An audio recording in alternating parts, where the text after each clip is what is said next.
All right, you definitely won't be able to see me because the camera just can't pick up that well in the dark. But I wanted to show you the sky a little bit. Maybe you can hear the coyotes about, I don't know, a couple hundred yards away. There's the car. There's the sky. Let's see if you can hear the coyotes.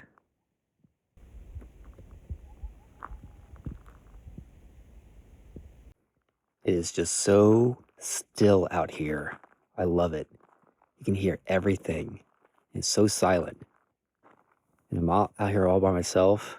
It's actually really, really peaceful.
All right, I'm finally going to leave this spot today. Not that it's a bad spot, it's a beautiful spot, but I didn't get into the travel lifestyle to stay in one spot all the time. I'm looking at going just down the street about 45 minutes away. It's a place called Spring Valley State Park and a place called Echo Canyon. The only thing is I looked on iOverlander and no one's marked any wild camping up there. So honestly, I might end up coming back here tonight to sleep again, just because it's the closest thing in the area. And the next place I'm looking to go into after these two places is like 2 hours away in Utah. So I don't know. We'll see.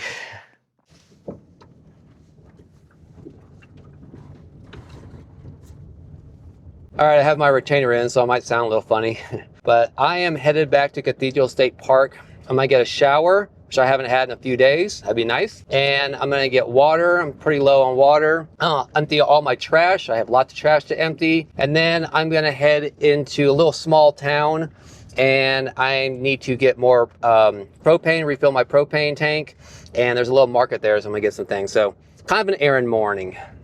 So while I was recording these next couple of shots here, I think my microphone was connected to the Bluetooth on my car, so it didn't record any of these sounds, so they're just blank, so it is what it is.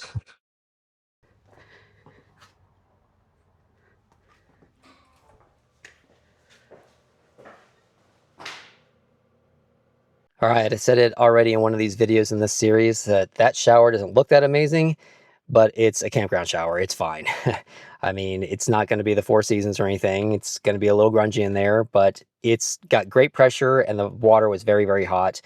And 5 minutes for a quarter is great. What I usually do when I have like a time shower I'm taking is I'll set a timer on my phone and I'll set it for like just a little bit under that. So this is a 5 minute shower. So I set a 4 minute and 30-second timer. So that way when that goes off, I know I still have just 30 seconds left on the shower.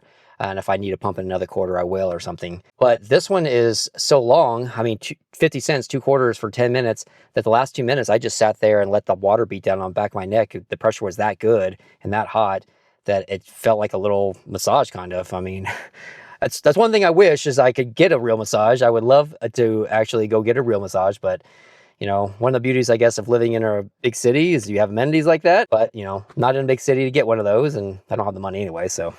All right, I'm going to go down the street to this little marketplace that says it has propane refills. At least people said on iOverlander that they have propane refills. So that's where I'm headed to next.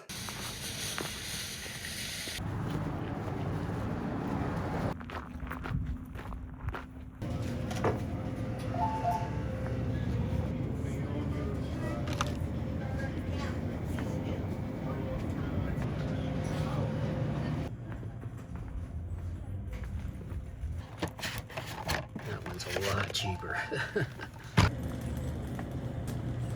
All right, every single time I go to the grocery store, I have to do the exact same thing when I get out to the parking lot. I have to take about 15 minutes or so and kind of condense everything down because I'm very limited on space. So for example, a lot of times I'm buying something to replace another thing. For example, I like vegetables and I eat a lot of tomatoes, but I was pretty low on tomatoes. So instead of getting a whole nother thing of tomatoes that comes in that little plastic bin, I took all those tomatoes from that plastic bin and dumped them into another thing with some other vegetables. So this was a bag full of peppers, and I put the remaining tomatoes in there with all the peppers, and I have like half a zucchini in here, so I put that in here. Why? Because this is malleable. As I eat all this stuff, I can condense this down and even turn this into a small trash bag where I can just put like some, paper towels or something I've used up and put this in there. Those little plastic bins that tomatoes and stuff come in are not malleable. As I eat those tomatoes, that plastic bin stays exactly the same and it takes up a lot of space. Anything I know will be trash in the future, I go ahead and throw away now. So I bought some flax seeds because I'm gonna make overnight oats. And then I'm gonna take this paper cover thing that's in here, and that's gonna go in the trash can now. There's no reason to have it. It just creates waste for me later.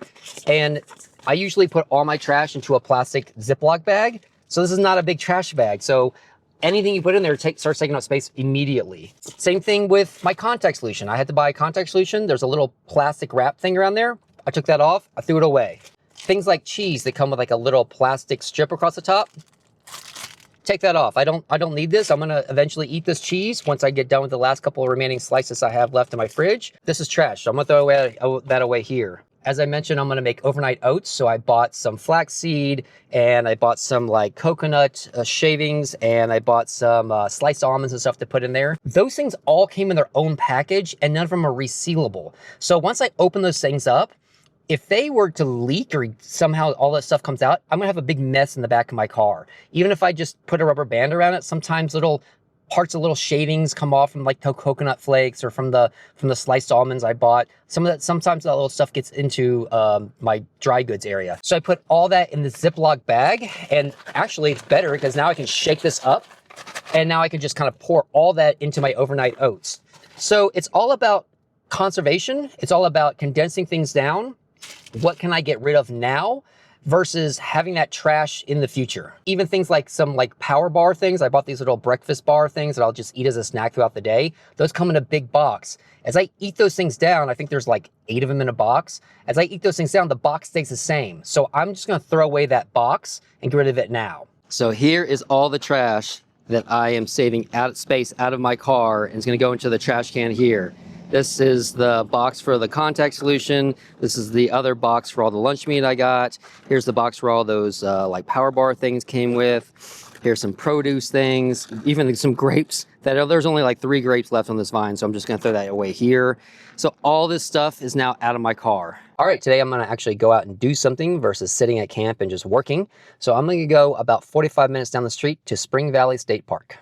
All right, I'm headed to Spring Valley State Park now, but every single time I am driving to a place, I am always on the lookout for a possible place to sleep for the night. So no one has marked anything on iOverlander about this area saying that there's any wild camping available, but that doesn't mean that there aren't. It just means that people haven't marked it. As I'm driving, I'm constantly looking for any kind of like little side roads, dirt roads, any paths that might go up to a place. And if I do see something, then I might just go ahead and check it out now while it's good daylight and see if it's something I want to come back to later on after I go to the park. And I just saw a little dirt road. Actually, there's 2 dirt roads, one on one side of the road, the other one on the other side of the road.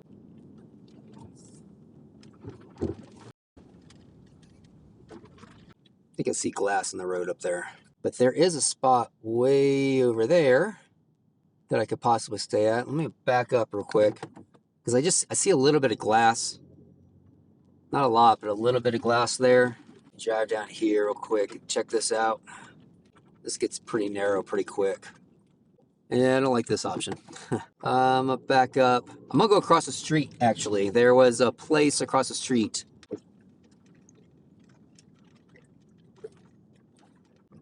Oh. Oh, yeah. Oh, there's a trailer there. Never mind. Someone's already got that spot. And this gets kind of rocky. I don't think I'm gonna go any further. All right, I just dropped a pin on this location. so I can come back to and check it out after the park. I'm only having to stay here for the night, so it could be a good option. This is looking really, really cool back here. I didn't expect all this.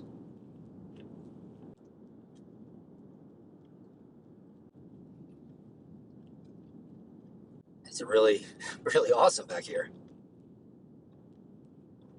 Well, there's actually like a whole campground over here. There's not much. It's just like a picnic table. Actually, it's just, that's all it is. It's just picnic tables next to a really pathetic fire ring. It's like 4 rocks around a fire ring. I would call that a fire ring. This is the sign I saw when I came in. It just says overflow camping, and it says it's on BLM land. So that could be an option tonight. Man, it's really beautiful back here. Wow. All right, well, I knew this place had a lake.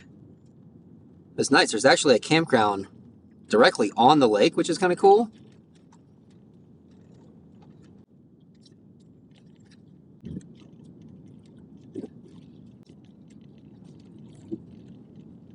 Oh, wow, look at this. It's cool. Look at the rock formations.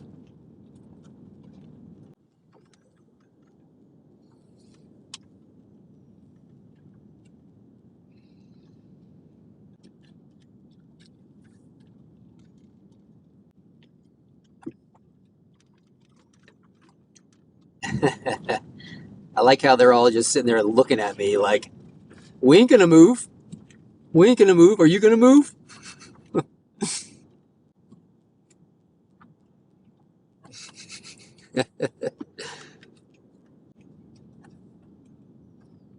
Really cool area. I did not know really what to expect other than that there'd be a lake. So I wasn't expecting these really cool rock formations around here.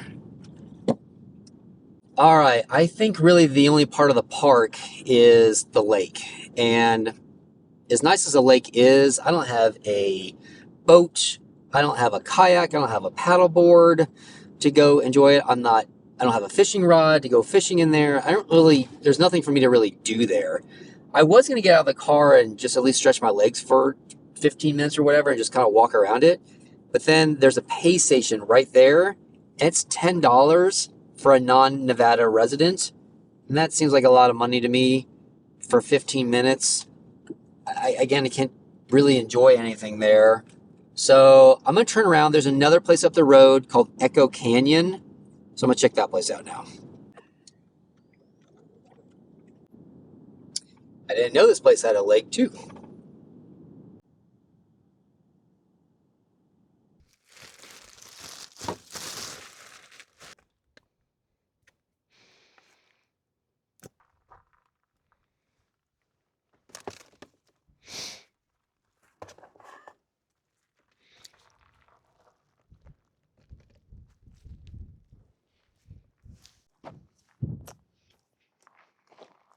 The only one out here. I love it.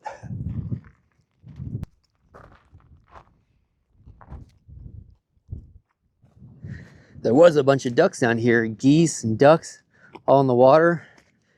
They took off a little bit. Most of them are on the other side of the lake now.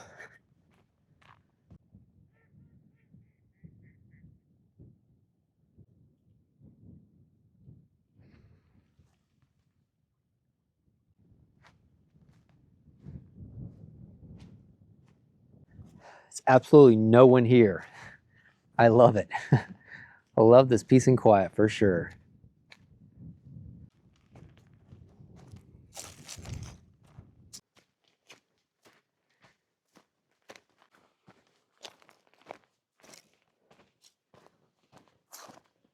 Feels more like I'm in Utah than Nevada. Wow. To be fair, Utah is also only like, I think maybe half an hour away at max. Well, this is so cool back here. It really is a canyon.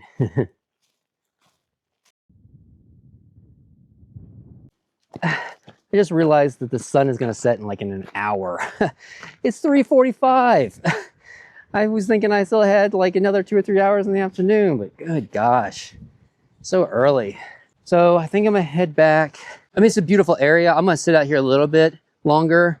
I'm just not gonna trek really far. Like I was about to do this little path over here, but kind of went back, kept going back down there, and I didn't know how long it was going to take. So I'm gonna just go over here and just kind of sit there in the nice serene lake area and just enjoy the area for a moment. And then go to camp. I think I'm gonna just go with the option I saw on the side of the road coming up here.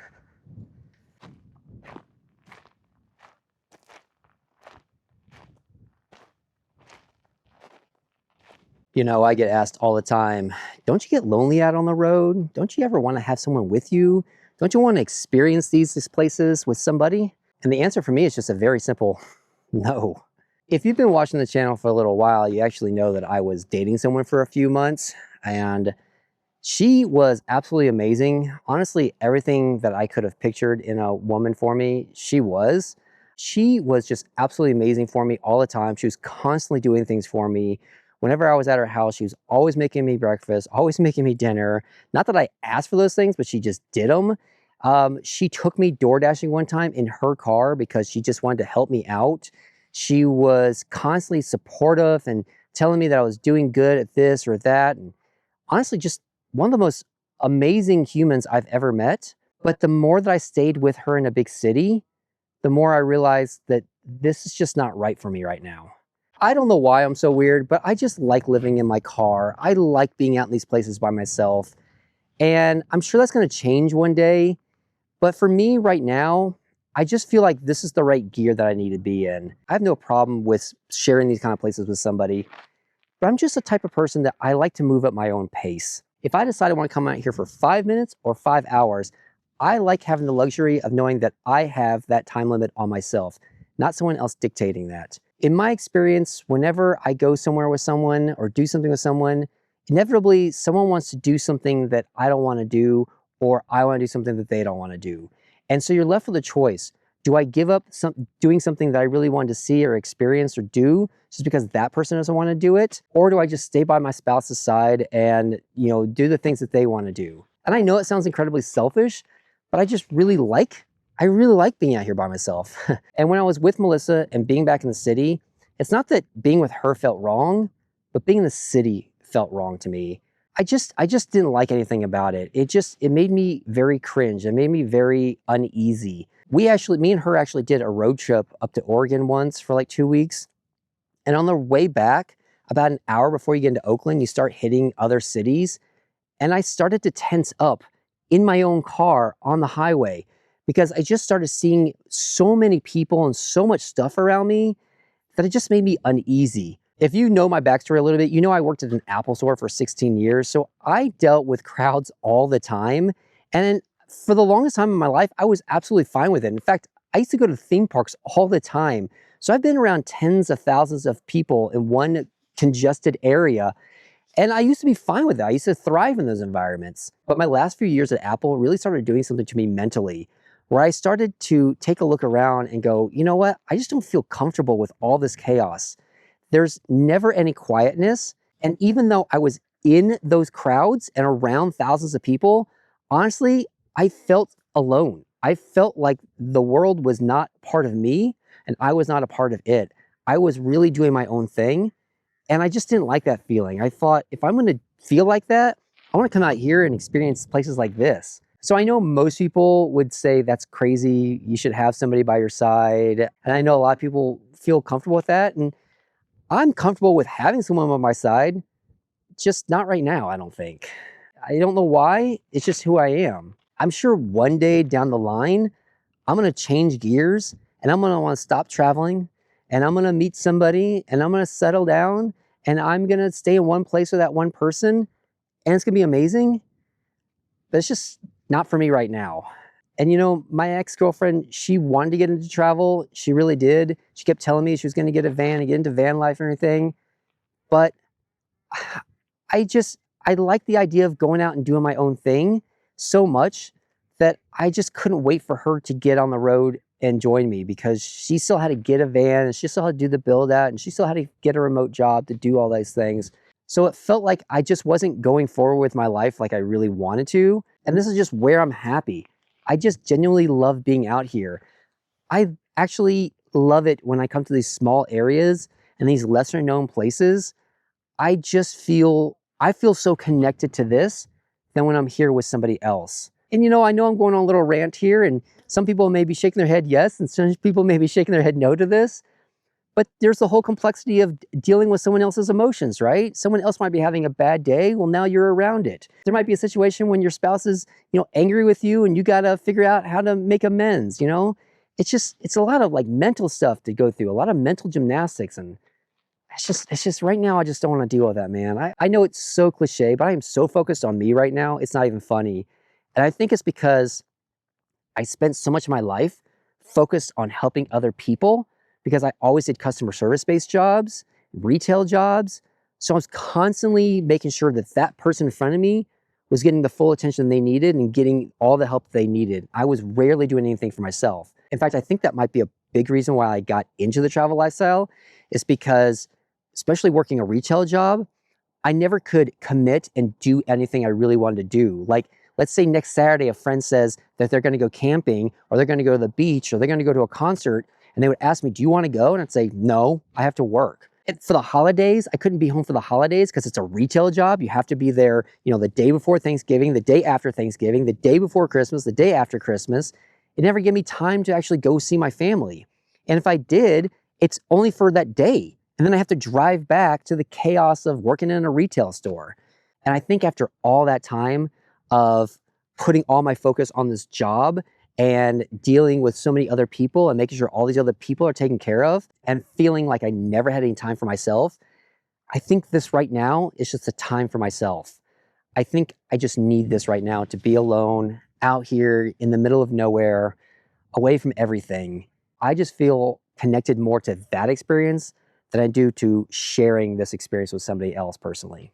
I'm sure that'll change one day. I hope it'll change one day. I hope to meet someone of my dreams and want to settle down or maybe continue traveling. Who knows? But I think right now, this is just what's right for me. I know it's different for everybody. And again, maybe I said some things that some people agree with, and I probably said some things that people don't agree with. But this is my life. This is how I choose to live it. This is just what makes me happy.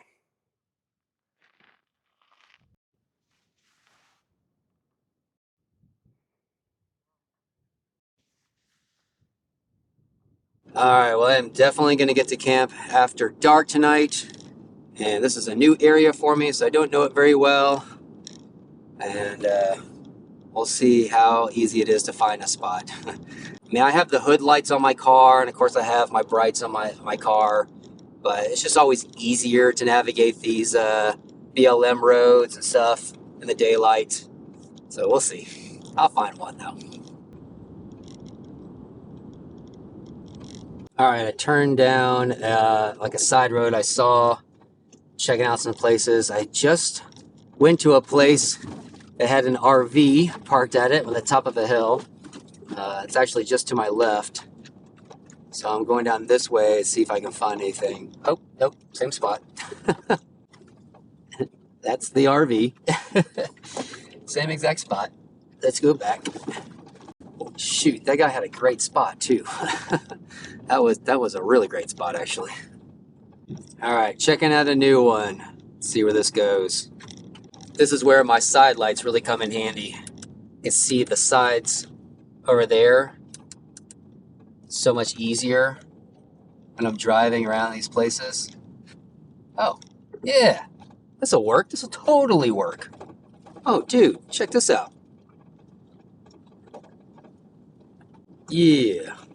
Yeah, see these lights I have up on my hood, how much they illuminate the sides? If I turn them off, like, you can still see it because there's still some daylight, but in the pitch dark, like, that helps dramatically see out the sides of the vehicle. And I have my brights on, by the way.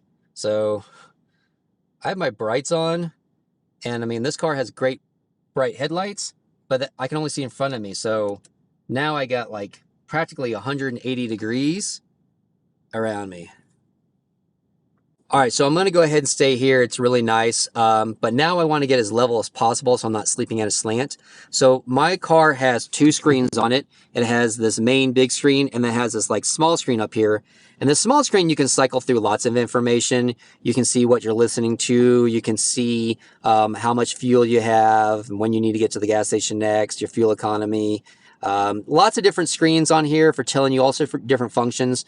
But right now, what I want to focus on is this screen. So the one on the left is all-wheel drive, and the one on the right is showing me if the car is at an incline or a decline. So currently, it's at a decline. It's at a -1. I'm gonna pull up a little bit, and it's at 0%. So that's what I want is 0%.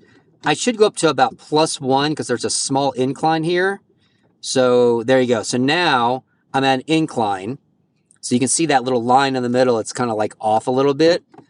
So I'll go back. I mean, it's subtle. That's why I went to like 0 for a second there. It's kind of subtle. And when you back up or go forward, sometimes it switches back and forth.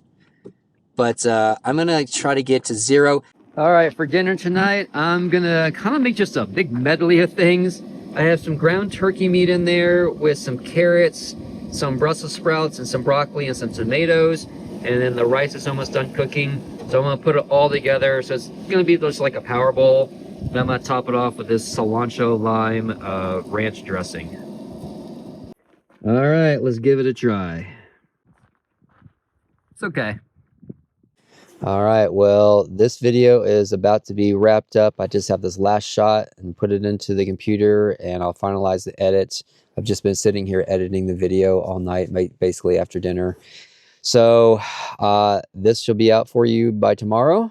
And tomorrow, I think I'm going to talk a little bit about the expectations of what it's like to get into full-time travel, van life, RV life, all that good stuff, versus the reality of it. So until then, thanks for escaping normal life with me.